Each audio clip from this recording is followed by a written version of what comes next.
साथियों, मैं विनोद सिंसनी एक बार पुनः स्वागत करता हूं आपका अपने YouTube channel the study planet में। मित्रों, हम पिछली वीडियो में संधि का अर्थ, संधि की परिभाषा, संधि और संयोग में अंतर, संधि के भेदों की पहचान और परिभाषा और स्वर संधि के 5 भेदों तक चर्चा कर चुके हैं। आज हम इस वीडियो में स्वर संधि के पहले भेद दीर्घ संधि को पढ़ेंगे। तो आप हेडिंग डालिए दीर्घ संधि। मित्रों, दीर्घ संधि, दीर्घ का अर्थ होता है बड़ा। तो दीर्घ संधि में वही शब्द आते हैं या दीर्घ संधि के उदाहरण वही शब्द होते हैं जिन शब्दों में बड़े आ की, बड़ी ई की, बड़े ओ की मात्रा आती है, या कह सकते हैं कि इसमें बड़ा आ, बड़ी ई, बड़े ओ की मात्रा वाले शब्द आते हैं। यदि किसी शब्द में बड़े आ की, बड़ी ई की, बड़े ओ की मात्रा नहीं है तो वो दीर्घ संधि का उदाहरण भी नहीं है। यदि शब्द में बड़े आ की मात्रा है, बड़ी ई की है, बड़े ओ की है, तो हो सकता है उसमें दीर्घ संधि है। 100% ये देखने के लिए कि इसमें दीर्घ संधि है या नहीं, तो आपको ये दूसरा बिंदु आपकी मदद करेगा। संधि विच्छेद करते समय दोनों तरफ समान स्वर आते हैं, क्योंकि यदि बड़े आ की, बड़ी ई की, बड़े ओ की मात्रा है और संधि विच्छेद करने पर वह बड़ा आ प्लस आ में, बड़ी ई प्लस ई में और बड़ा ओ प्लस ओ में टूट जाए, अर्थात दोनों समान स्वरों में टूट जाए, सार्थक खंडों में टूट जाए, तो 100% उसमें दीर्घ संधि होगी। मित्रों, बहुत सारे प्रश्न ऐसे आते हैं किस शब्द में दीर्घ संधि है, किस शब्द में दीर्घ संधि नहीं है।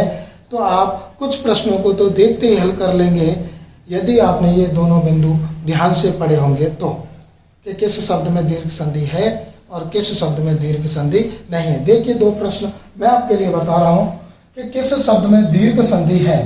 नरेश, सदैव, नयन और रामानुज। मित्र, इसमें ए की मात्रा है, इसमें बड़ी ए की मात्रा है, इसमें छोटी ए की मात्रा है, इसमें बड़ी ए की मात्रा है, इसमें कोई मात्रा नहीं है और इसमें बड़ी आ की मात्रा है। तो आप देखिए कि आ ई ऊ की मात्रा वाले शब्दों में दीर्घ संधि होती है। इसमें ना तो इसमें आ ई ऊ की मात्रा, ना इसमें आ ई ऊ की मात्रा, ना इसमें आ ई ऊ की मात्रा। किस शब्द में है? इस शब्द में। तो इसका आंसर होगा रामानुज। दूसरा प्रश्न देखिए मित्रों, यदि संधि विच्छेद करके दे दिया जाए तो आपको यह बात ध्यान रखनी है कि संधि विच्छेद करने पर दोनों तरफ समान स्वर कौन सी संधि में आते हैं? दीर्घ संधि में। तो देखिए, किस शब्द में दीर्घ संधि नहीं है, जिसमें दोनों तरफ समान स्वर नहीं है, वही दीर्घ संधि का उदाहरण नहीं है। पहले शब्द के अंत में ऊ, दूसरे पद के शुरू में ऊ। पहले शब्द के अंत में ई, दूसरे शब्द के शुरू में ई। पहले शब्द के अंत में आ, दूसरे पद के शुरू में आ। तो ये तीनों उदाहरण, पहला, दूसरा, तीसरा, ये तीनों उदाहरण दीर्घ संधि के उदाहरण हैं। और चौथा उदाहरण है ई के बाद ए। ई के बाद असमान स्वर मिल रहा है, तो ये दीर्घ संधि का उदाहरण नहीं है। ऐसी स्थिति में आंसर होगा ई। मित्रों, ऐसे बहुत से प्रश्न आप हल कर सकते हैं यदि आपने इन दोनों बिंदुओं को ध्यान से सुना या पढ़ा होगा। तो मित्रों, यदि शब्द में बड़े आ की, बड़ी ई की, बड़े ओ की मात्रा नहीं है तो उसमें दीर्घ संधि भी नहीं है। यदि बड़े आ की, बड़ी ई की, बड़े ओ की मात्रा है तो हम कुछ हद तक कह सकते हैं कि इसमें दीर्घ संधि है। और 100% जांच करने के लिए आपको वो शब्द अलग करने हैं और देखना है कि दोनों तरफ यदि समान स्वर आ रहे हैं तो दीर्घ संधि है, और दोनों तरफ समान स्वर नहीं आ रहे हैं तो दीर्घ संधि नहीं है। मित्रों, अब हम दीर्घ संधि पर विस्तार से बात करते हैं और लिखते हैं नियम नंबर 1। तो यदि पहले पद के अंत में छोटा आ, दूसरे पद के शुरू में छोटा आ, तो दीर्घ संधि। यदि पहले पद के अंत में छोटा आ, दूसरे पद के शुरू में बड़ा आ, तो दीर्घ संधि। यदि पहले शब्द के अंत में बड़ा आ और दूसरे शब्द के शुरू में छोटा आ, तो दीर्घ संधि। और पहले पद के अंत में बड़ा आ और दूसरे पद के शुरू में भी बड़ा है तो भी दीर्घ संधि। मित्रों, संधि युक्त करने के लिए इनको हटाकर इनके स्थान पर इन्हीं का एक दीर्घ रूप रख देंगे और संधि कर देंगे। जैसे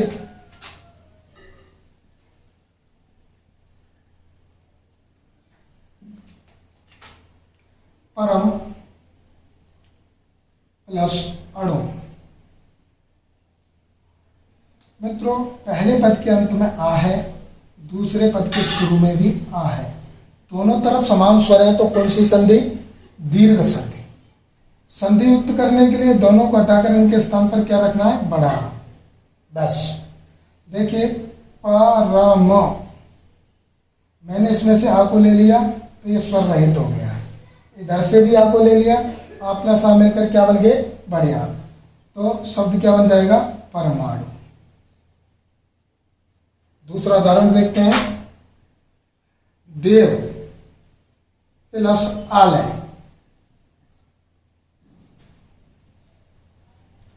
देव प्लस आलय। प्रथम शब्द के अंत में क्या है? छोटा। दूसरे पद के शुरू में बड़ा। दोनों तरफ समान स्वर है, कौन सी संधि? दीर्घ संधि। दोनों को मिलाकर करना क्या है हमें? बड़ा। इधर से इसे ले लेंगे, इधर से इसे ले लेंगे, दोनों को मिलाकर बड़ा बनाना। बस देखिए, शब्द बन जाएगा देवालय। तीसरा उदाहरण देखिए। शब्द है विद्या प्लस अर्थी।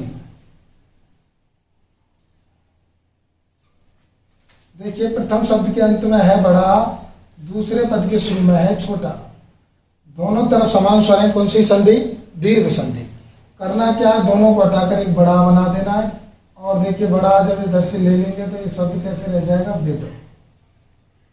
ये स्वर ले लिया, स्वर रहित हो गया। इधर से आ ले लिया, आ प्लस आ मिलकर क्या बन गया? बड़ा।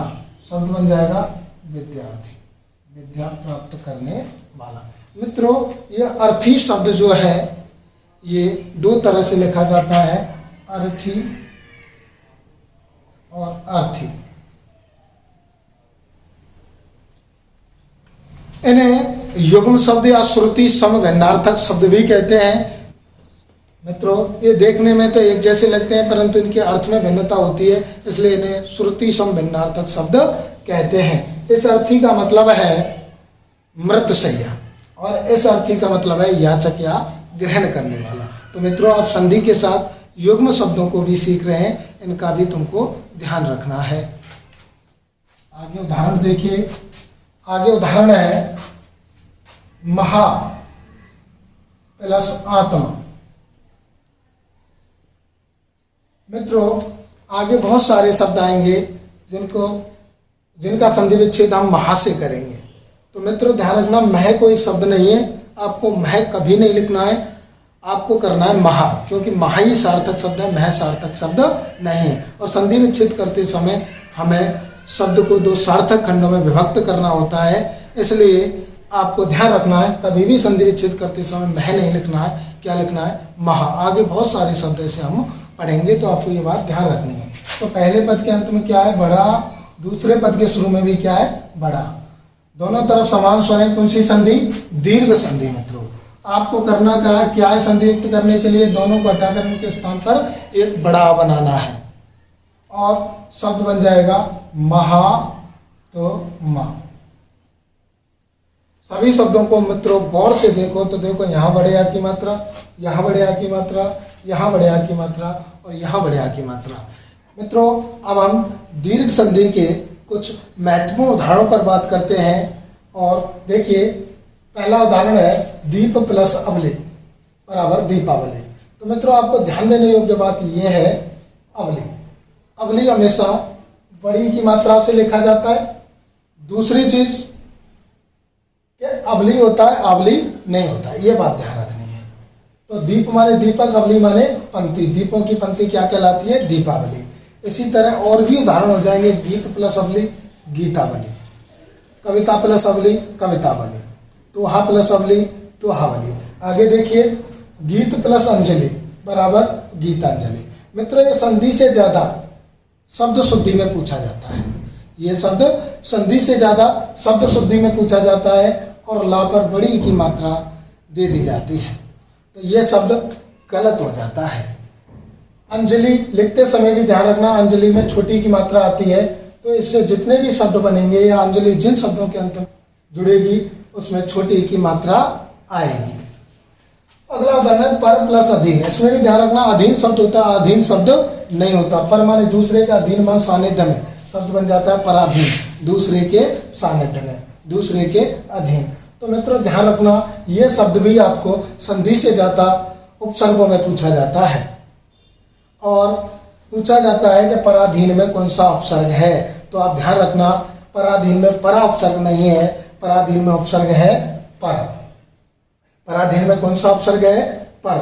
फर्स्ट ग्रेड के पेपर में अभी अभी पूछा गया था कि कौन सा शब्द परा उपसर्ग से नहीं बना है, तो उसमें आंसर था पराधीन। तो मित्रों आपको हर दृष्टि से इन शब्दों को ध्यान रखना है। अगला शब्द देखिए, अब है अरण्य। अब है प्लस अरण्य बराबर अभयारण्य। मित्रों आप जो अभयारण्य ऐसे पढ़ते हैं वो शब्द वर्तनी की दृष्टि से गलत है, ये कोई शब्द है ही नहीं। शुद्ध शब्द है अभयारण्य। शब्द शुद्धि में भी ध्यान रखना है, संधि में भी ध्यान रखना है और पर्यायवाची शब्द भी साथ साथ याद कर सकते हैं, क्योंकि अरण्य किसका पर्यायवाची है? जंगल का। अभय माने भय रहित, तो भय रहित जंगल बराबर अभयारण्य। तो मित्रों इसे हर दृष्टि से आपको ध्यान रखना है। आगे का शब्द देखिए, अंत्य प्लस अक्षरी। इसमें भी ध्यान रखना, अक्षरी शब्द होता है, अक्षरी शब्द नहीं होता। अंत्य प्लस अक्षरी से बनेगा अंत्याक्षरी। ये भी अगर शब्द शुद्धि में आ जाए अंताक्षरी, तो ये भी शब्द गलत होगा। शब्द है अंत्याक्षरी। और मित्रों आगे के शब्द भी आएंगे अंत्य वाले, तो आपको ध्यान रखना है अंत्य वाले शब्द सभी अंत्य से अलग करने और कहीं से तोड़ने नहीं है। आगे बहुत सारे शब्द आएंगे, अगर आपको ये बात ध्यान रहेगी तो उनका संधि विच्छेद आपको बहुत आसान हो जाएगा। आगे का शब्द देखिए, मिष्ट प्लस अन्न बराबर मिष्टान। ये तो शब्द शुद्धियों में बहुत पूछा जाता है कि कौन सा शब्द सही है, तो आप ध्यान रखना मिष्टान ये जो प्रचलन में है ये बिल्कुल गलत है। ऐसे मिष्टान नहीं लिखते, मिष्टान लिखते हैं ऐसे, मिष्टान। मिष्ट माने मीठा, अन्न माने अन्न, मीठा अन्न क्या कहलाता है? मिष्टान। मित्रों अगला शब्द देखिए, सत्य प्लस आग्रह। सत्य प्लस आग्रह बराबर सत्याग्रह। ध्यान रखना, मैं बार बार आपसे पूछता रहूंगा सत्याग्रह का सही संधि विच्छेद, तो आपको बताना है सत्य प्लस आग्रह, उसमें संधि कौन सी है? दीर्घ। दैत्य प्लस अरि। दैत्य, दैत्य माने दानव, अरि माने शत्रु, तो दैत्यों के शत्रु दैत्यारी। दैत्यारी शब्द पर्यायवाची हो गया देवों का। तो मित्रों इसको पर्यायवाची में ध्यान रखना है, दैत्यारी शब्द देवों का पर्यायवाची है। देवताओं दैत्यों के शत्रु हैं जो कौन है? देवता। आगे का शब्द देखिए, कारा प्लस आगार। अब आप सोच रहे होंगे कि ये कार क्यों नहीं किया। मित्रों कार शब्द नहीं होता, सार्थक शब्द होता है कारा। कारा माने बंधन, आगार माने घर या स्थान, बंधन का स्थान, या कह सकते हैं कैदी का घर। कारा माने कैदी भी होता है और शब्द बनेगा कारागार। तो मित्रों ध्यान रखना, आपने एक शब्द भी सुना होगा कारागृह। तो अगर कारा शब्द नहीं होता, कार शब्द होता, तो वो शब्द बनता कारगृह, जबकि कारगृह नहीं बनता, क्या बनता? कारागृह। तो मूल शब्द क्या है? कारा। ध्यान रखना, कारावास की संधि विच्छेद भी आपसे पूछ लिया जाए तो आपको करना है कारा प्लस आवास। आगे देखिए मित्रों, छात्र प्लस आवास। आप बहुत से विद्यार्थी इसको छात्रा प्लस आवास भी कर सकते हैं, लेकिन वो गलत है। जब छोटे आ से शब्द बन रहा है तो हमें बड़े आ पर नहीं पहुंचना है, पहले छोटे आ से शब्द बनाना है। छोटे आ से नहीं बने तो हमें बड़े आ से बनाना है। तो छात्र प्लस आवास बराबर छात्रावास। विवाद प्लस आस्पद।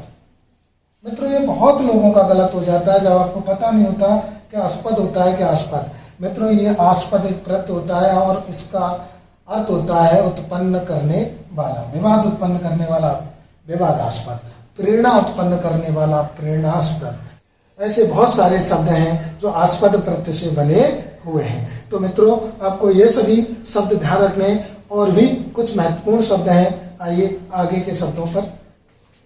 हाँ मित्रों ऐसे ही शाक प्लस आहारी शाकाहारी। शाकाहारी में आपको ध्यान रखना है शाक करना है, शाका नहीं करना है। और संधि विच्छेद होगा शाक प्लस आहारी और शब्द बन जाएगा शाकाहारी।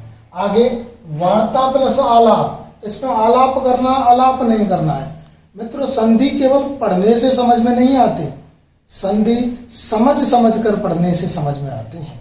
मित्रों यदि ये बहुत अच्छे ढंग से आपको सीखनी है तो हर वीडियो को बड़े ध्यान से देखना, एक एक शब्द को बड़े ध्यान से पढ़ना, तभी तुम्हारी संधि क्लियर होंगी। आइए अगला शब्द महाआशय।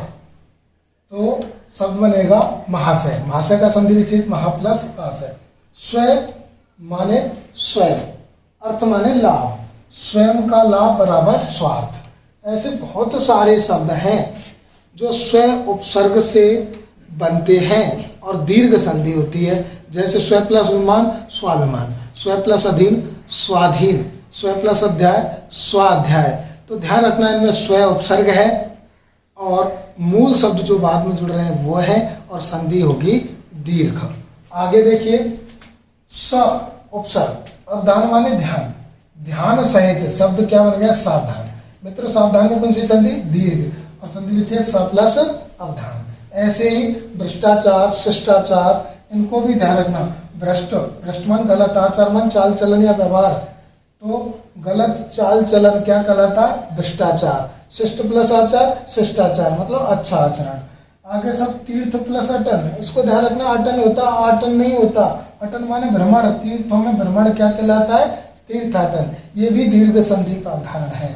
मित्रों आगे का शब्द देखिए द्वारिका प्लस अधीश बराबर द्वारकाधीश। द्वारिका अधीश मान स्वामी, द्वारिका का स्वामी क्या कहलाए द्वारकाधीश। मित्रों इसमें ध्यान रखना द्वारिका शब्द मैंने इसे इसीलिए लिखा है कि आप इस द्वारिका शब्द पर ध्यान दें। द्वारिका शब्द शुद्ध ऐसे लिखते हैं, ये जो एक ही मात्रा लगाकर लिखा जाता है वो गलत है, ये कोई शब्द नहीं होता। शब्द शुद्धियों में ध्यान रखना द्वारिका शब्द ऐसे लिखा जाता है। ऐसे ही एक शब्द है अहिल्या, वो भी शब्द ऐसे ही लिखा जाता है, उस पर भी एक ही मात्रा नहीं आती। मित्रों तो ध्यान रखना अगर शब्द शुद्धियों में आ जाए तो भी आपको ये ध्यान रखना है। ध्यान रखना मित्रों अगर शब्द शुद्धियों में आ जाए तो आप इनको सही कर लेना।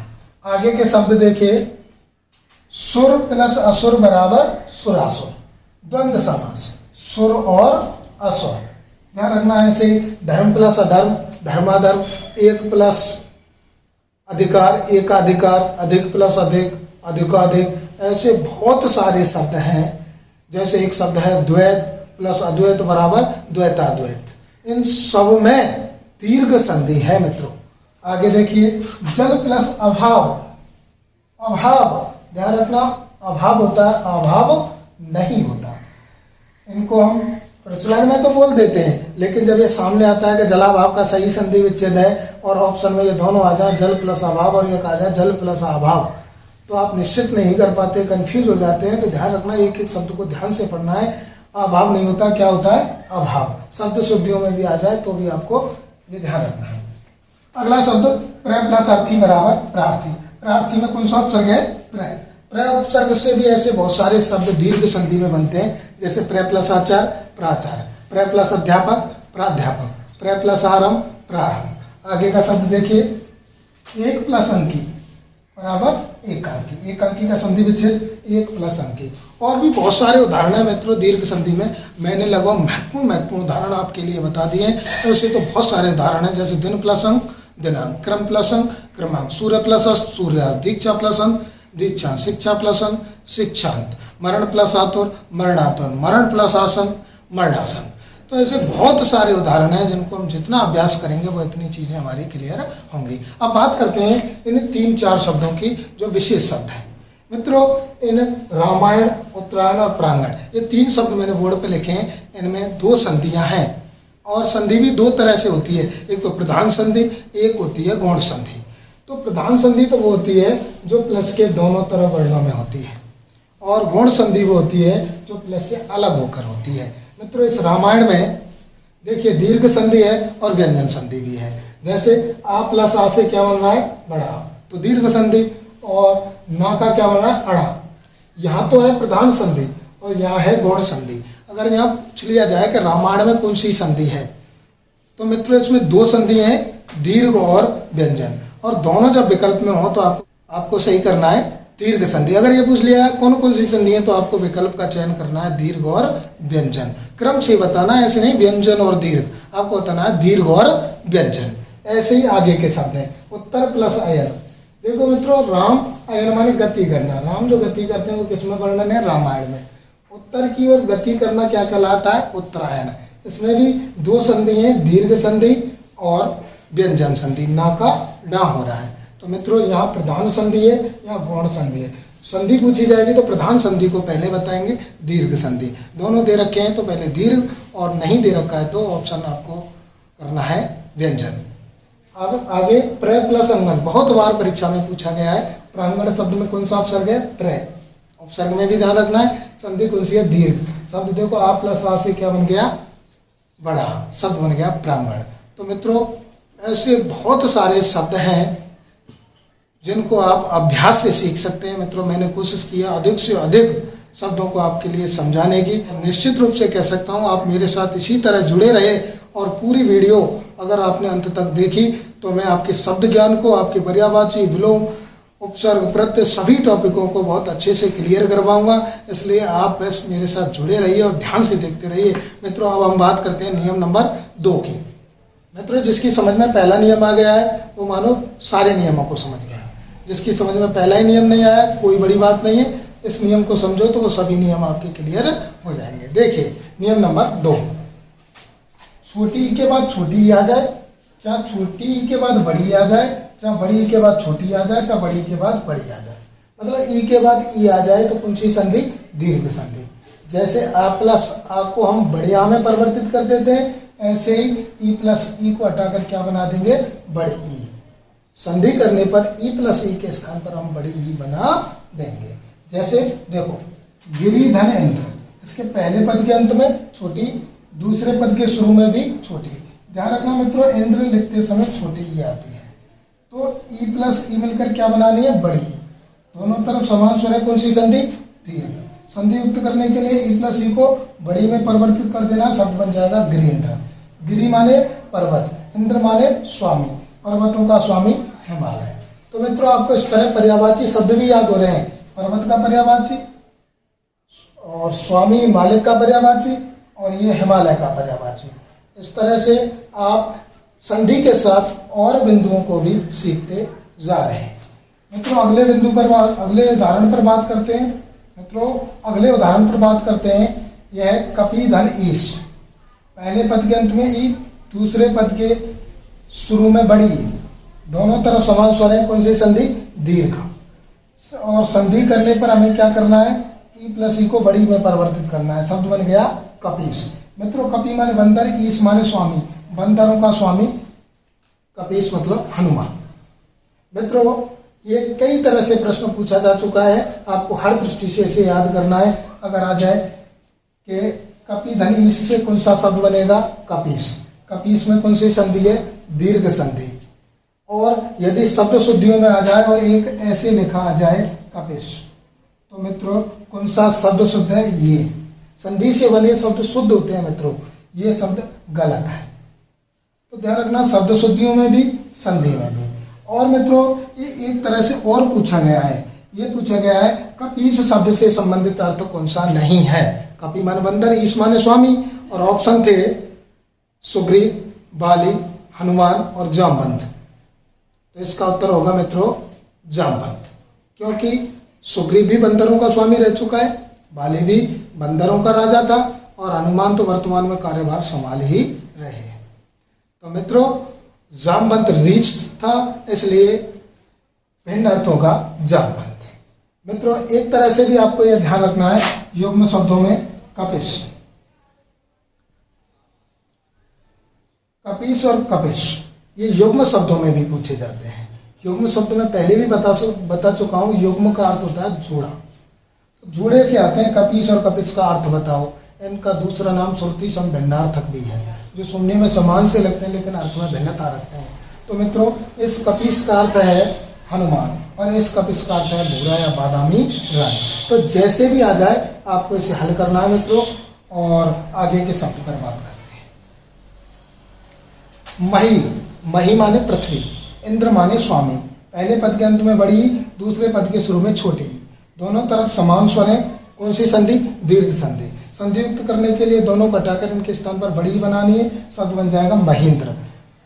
पृथ्वी का स्वामी, महेंद्र मतलब राजा, ये राजा का पर्यायवाची है। मित्रों, पृथ्वी के पर्यायवाचियों में ईश, पति और पाल जुड़ जाए। भू, धरा, मई, अचला, अवनी, वसुधा, वसुंधरा, ये सभी पृथ्वी के पर्यायवाची हैं। यदि पृथ्वी के पर्यायवाची शब्दों में ईश, पति और पाल जोड़ दिया जाए तो वो सभी राजा के पर्यायवाची शब्द बन जाते हैं। और इंद्र भी स्वामी का पर्यायवाची है, इसलिए महेंद्र, महिष, ये सभी राजा के पर्यायवाची हो जाते हैं।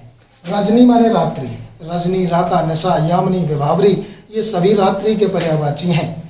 ईश माने स्वामी, पहले पद के अंत में बड़ी, दूसरे पद के शुरू में बड़ी। तो मित्रों, कौन सी संधि? दीर्घ संधि। हमें करना क्या है? दोनों को हटाकर एक बड़ी बना देनी है इनके स्थान पर। शब्द बन जाएगा रजनीश।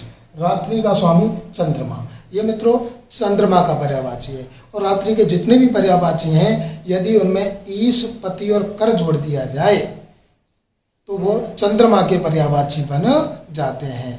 और रजनी, राका, निशा, यामिनी, विभावरी, तमा, तमिश्रा, विभावरी, सरवरी, ये सभी रात्रि के पर्यायवाची हैं। तो मित्रों, अब आगे कुछ और महत्वपूर्ण उदाहरणों की चर्चा करते हैं। मित्रों, अब हम बात करते हैं नियम नंबर 2 के महत्वपूर्ण उदाहरणों की। तो देखिए, सती धन ईश बराबर सतीश। सती शिव की पहली पत्नी, ईश माने स्वामी, सतीश। तो सतीश किसका पर्यायवाची हो गया? शिव का पर्यायवाची। मित्रों ध्यान रखना, सतीश शिव का पर्यायवाची। श्री लक्ष्मी का पर्यायवाची है, ईश माने स्वामी। शब्द बन जाएगा श्रीश। किसका पर्यायवाची हो गया? विष्णु का पर्यायवाची। क्षिति माने पृथ्वी, ईश माने स्वामी। शब्द बन गया क्षितीश, राजा का पर्यायवाची हो गया। नंदी प्लस ईश बराबर नंदीश, शिव का पर्यायवाची हो गया। मित्रों, नदी प्लस ईश बराबर नदीश, ये सागर का पर्यायवाची हो गया। इनको ध्यान रखना, ये युग्म शब्दों में भी आ सकते हैं। नंदीश शिव और नदीश सागर। अति प्लस इंद्रिय बराबर अतीन्द्रिय, इंद्रियों से परे। अति प्लस इत, अतीत। अधि प्लस ईक्षक, अधीक्षक। ईक्षक मित्रों ऐसे लिखते हैं, ध्यान रखना। परि प्लस इच्छा, परीक्षा। परि प्लस इच्छक, परीक्षा।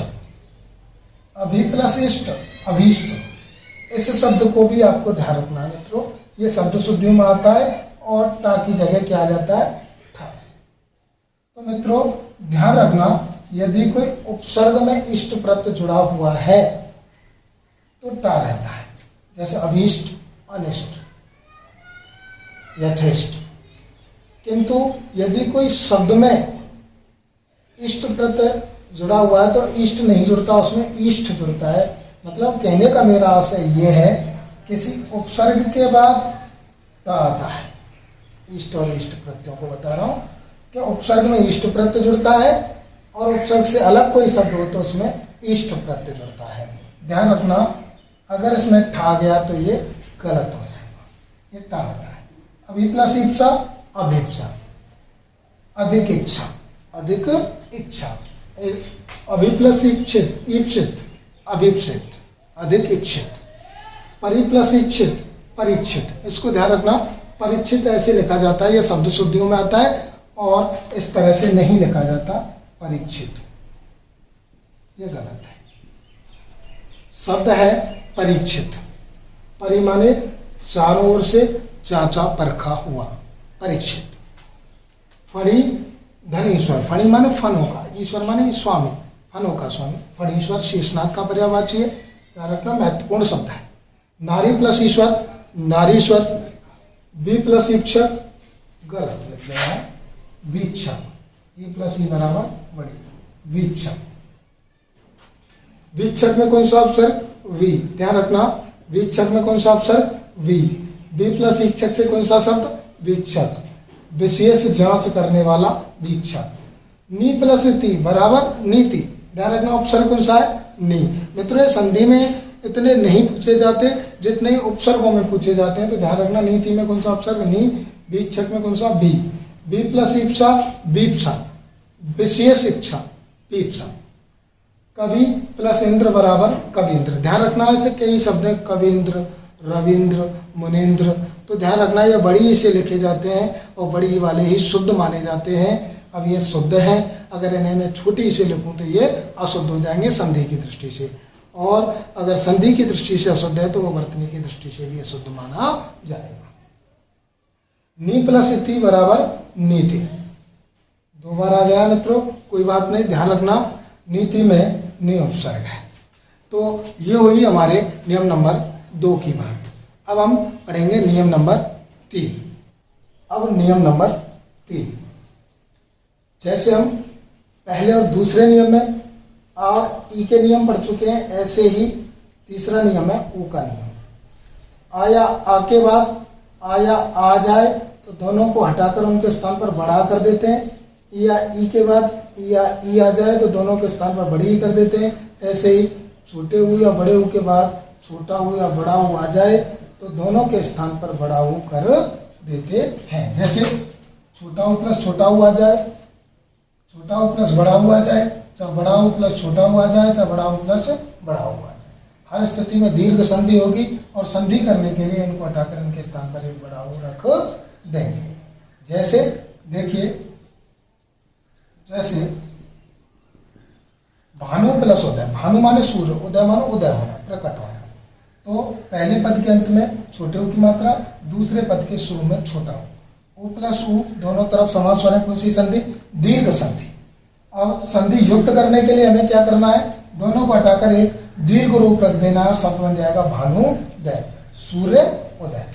सिंधु, सिंधु माने सागर। सिंधु लिखते समय ध्यान रखना छोटे ऊ से लिखा जाता है। उर्मी माने लहर, ये तुम्हें ज्यादा ध्यान रखना है। उर्मी का अर्थ होता है लहर, उर्मी लिखते हैं बड़े ऊ से। तो समुद्र की लहर क्या बन गई? सिंधुर्मी। ऊ प्लस ऊ बराबर बड़े ऊ से सिंधुर्मी शब्द बन गया और समुद्र की लहर इसका अर्थ हो गया। बधु लिखते समय ध्यान रखना, बधु लिखते समय बड़े ऊ की मात्रा आती है और उत्सव। तो बड़ा पहले पद के अंत में बड़ा ऊ, दूसरे पद के शुरू में छोटा ऊ। ऊ प्लस ऊ दोनों तरफ समान स्वर है, दीर्घ संधि। और संधि युक्त करने के लिए आपको क्या करना है? दोनों को हटाकर उनके स्थान पर एक दीर्घ रूप रख देना और शब्द बन जाएगा पदोत्सव।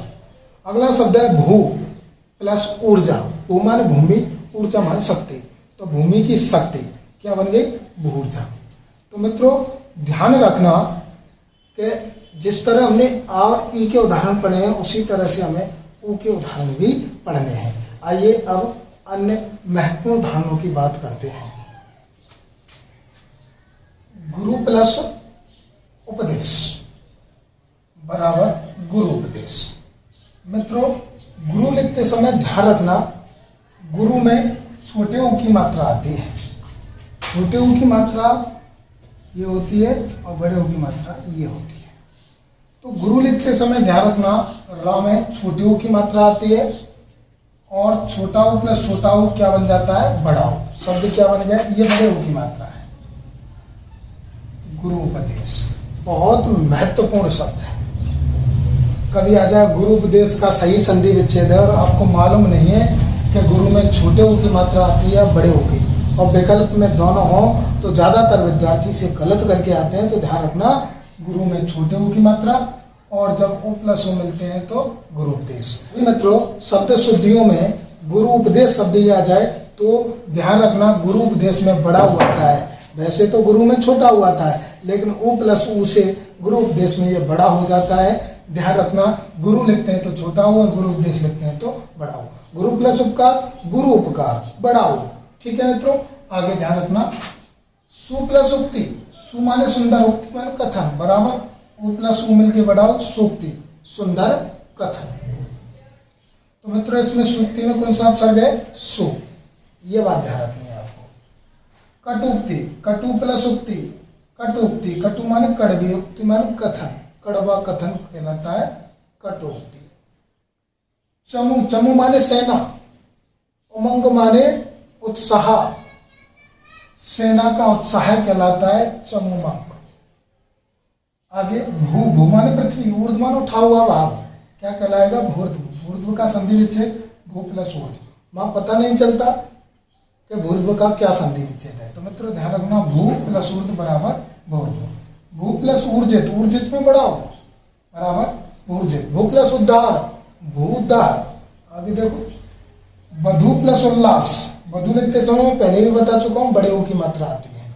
समूह में बड़े ऊ की मात्रा आती है, वधु में बड़े ऊ की मात्रा आती है। तो वधु प्लस उल्लास, वधु उल्लास। सु प्लस उपयोग, ये शब्द ध्यान रखना है आपको। आप कह रहे होंगे ये वर्तनी की दृष्टि से गलत है, लेकिन ये वर्तनी की दृष्टि से शुद्ध है, क्योंकि ये संधि से बना है। सु माने सुंदर, उपयोग माने उपयोग, सुंदर उपयोग कहलाता है सुपयोग। बहु प्लस उद्देश्य, उ प्लस उ मिलकर बड़ा ऊ शब्द बन गया बहु उद्देश्य। बहु एक उपसर्ग होता है जिसका अर्थ होता है बहुत। अनु प्लस उदित शब्द बन गया अनुदित। मित्रों इसमें से प्रश्न आता है कि अनुदित में कौन सा उपसर्ग है? अन, अ, अनु और एक बड़े उसे दे देगा अनु। तो आपको ध्यान रखना है ऑप्शन होगा अनु। अनु माने पीछे पीछे, उदित माने उदय होना, मतलब अनुवाद करना कहलाता है अनुदित। लघु प्लस उर्मी बराबर लघु उर्मी। लघु माने छोटी, उर्मी माने लहर, तो शब्द बन जाएगा लघु उर्मी, छोटी लहर। मृत्यु उन्मुख, उ प्लस उ मिलकर बड़ा ऊ शब्द बन गया मृत्यु उन्मुख। ये शब्द भी आपको ध्यान रखना है मित्रों, ये शब्द शुद्धियों में आता है और उस पर छोटे ऊ की मात्रा लगी आती है तो वो गलत होगा, और बड़े ऊ से लिखा जा रहा है वो सही होगा। ऐसा ही दूसरा शब्द है मृत्यु प्लस उपरांत बराबर मृत्यु उपरांत। मित्रों इतने सारे उदाहरण करने का मेरा ये उद्देश्य है कि आपके लिए परीक्षा में जो प्रश्न पूछा जाए वो मेरी इस वीडियो में से ही आ जाए, और अधिक से अधिक कराने का मेरा यही उद्देश्य है। आप बस ध्यान से देखिए, मैं ज़्यादा से ज़्यादा शब्द, अधिक से अधिक शब्द आपके सामने प्रस्तुत करूंगा, जिससे आपकी परीक्षा में पूछे जाने वाला प्रश्न मेरी वीडियो में से ही आ जाए। साधु प्लस उपदेश, साधु उपदेश। साधु लिखते समय छोटा हो, लेकिन उपदेश जुड़ते ही बन जाएगा साधु उपदेश। ऐसे ही मित्रों सरयू प्लस उर्मी, सरयू माने गंगा, उर्मी माने लहर, शब्द बन जाएगा सरयू, गंगा की लहर। तो मित्रों ये हुआ तीसरा नियम पूरा। अब हम बात करते हैं इसके चौथे नियम की। चौथा नियम इतना महत्वपूर्ण नहीं है, लेकिन फिर भी पढ़ना जरूरी है, क्योंकि ये शब्द शुद्धियों में पूछ लिया जाता है। अब नियम नंबर 4 देखिए मित्रों, जैसे अ वाला नियम था, ई वाला नियम था, उ वाला नियम था, यह है री वाला नियम। यदि री के बाद री आ जाए तो भी कौन सी संधि होगी? दीर्घ संधि, क्योंकि दोनों तरफ कैसे हैं? समान स्वर।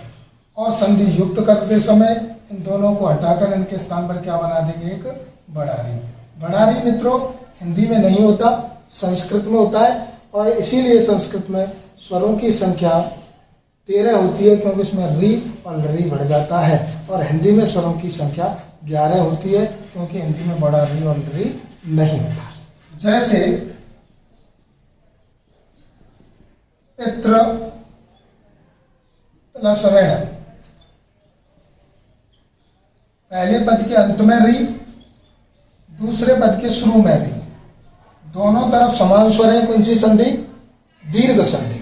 दोनों को हटाकर हमें बड़ा री बना देना है। इस तरह से शब्द बन जाएगा पित्र, इसमें छोटा री होता है, बड़ा री होता है, पित्र ऋण, पित्र ऋण। मित्रों इसे शब्द शुद्धियों में ध्यान रखना, बहुत सी किताबों में इसे ऐसे लिख दिया वो गलत है, ये शुद्ध होगा इस तरह से, बड़े री की मात्रा से। दूसरा शब्द अगर लें तो मात्र प्लस ऋणम, ये निश्चित से उदाहरण है, कुछ 2-3 उदाहरण है मात्र इसके, ये आपके सामने मैं लिख रहा हूं, ध्यान रखना। दूसरा उदाहरण देखो, री प्लस री, करना क्या है? बड़ा री, शब्द बन जाएगा मात्र डम। ऐसे ही भ्रातृ प्लस ऋण, भ्रातृ ऋण। एक उदाहरण है, मोस्ट जो ज्यादातर पूछ लिया जाता है वह है होत्र होत्र माने हवन, ऋकार माने करने वाला, हवन करने वाला। तो पहले पद के अंत में रि, दूसरे पद के शुरू में भी रि, दोनों तरफ समान स्वर है। दीर्घ संधि, दोनों को मिलाकर हमें बड़े रि में परिवर्तित करना है। शब्द बन जाएगा होत्रकार, मतलब हवन करने वाला। इस तरह से मित्रों आज ये दीर्घ संधि समाप्त। मित्रों आज बस इतना ही। अगली वीडियो में गुण संधि पर बात करेंगे। मैं आशा करता हूँ आपको ये वीडियो पसंद आई होगी। अगर पसंद आई हो तो लाइक करो, शेयर करो, चैनल को सब्सक्राइब करो, जिससे अधिक से अधिक विद्यार्थियों को इसका लाभ मिल सके। धन्यवाद।